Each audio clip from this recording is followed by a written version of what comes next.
สับ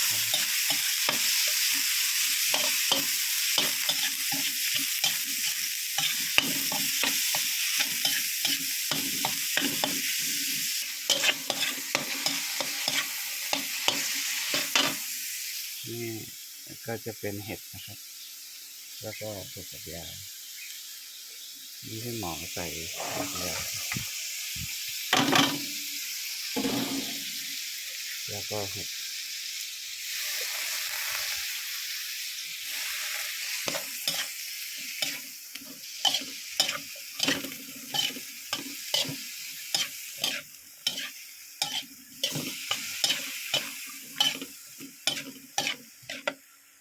นี่พี่หมอปรุงแล้วนะใส่น้ำมันหอย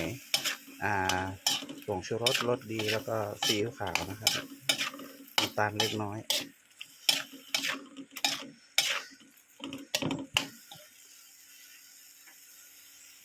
ผัดกะเพราเครื่องใน